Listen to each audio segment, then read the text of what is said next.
even if Hype Docs still felt as if it was quite an extended period of time to get it off the ground fully, do you think that was expedited by Mido?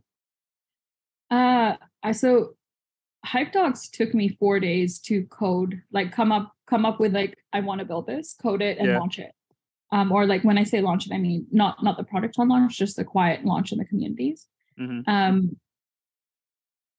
What I did with Mido originally is, at the time, I was just learning about how to do startup validation or idea validation and things like that. And so I must have spent a good month and a half doing user interviews to understand what is it people are looking for, and validating the idea or the concepts that I'm hoping to build. Yeah. Where I think I made a mistake there is, people really loved the idea of having something privacy focused for managing and handling all their documents, but they weren't willing to pay. And I didn't ask that question. And that caused a lot of my, like, we build a product and people loved the idea. They love the concept. They love the way it worked, but they weren't going to pay for it.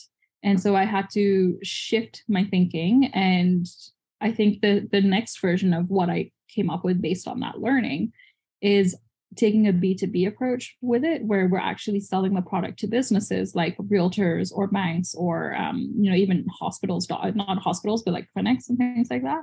Yeah. Where they need to make sure your information is safe and secure, and then you're able to track it all in one app.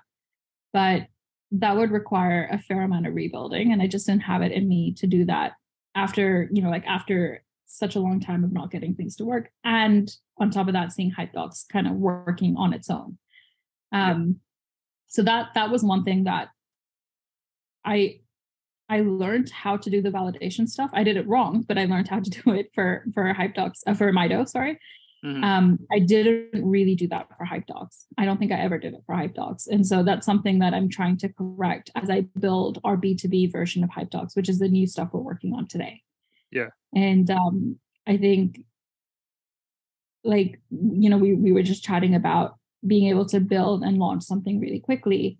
There's a lot of power to that, but I think taking that like week to go and do a little bit of validation research and actually understanding, is this something people want, before you spend time coding and building, I think is so much more important. Because as developers, you and I know, okay, cool, I can code this out and it'll take me like a week to do, or it'll take me 2 days to get this out.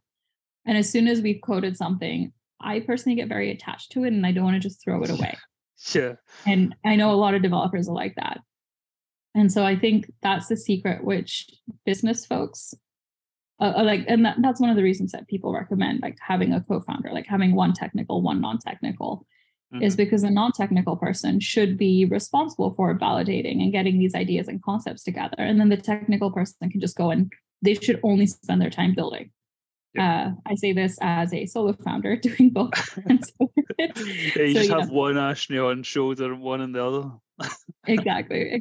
One's the devil saying code it, and one's the angel being like, do we really need this feature? Yeah, exactly.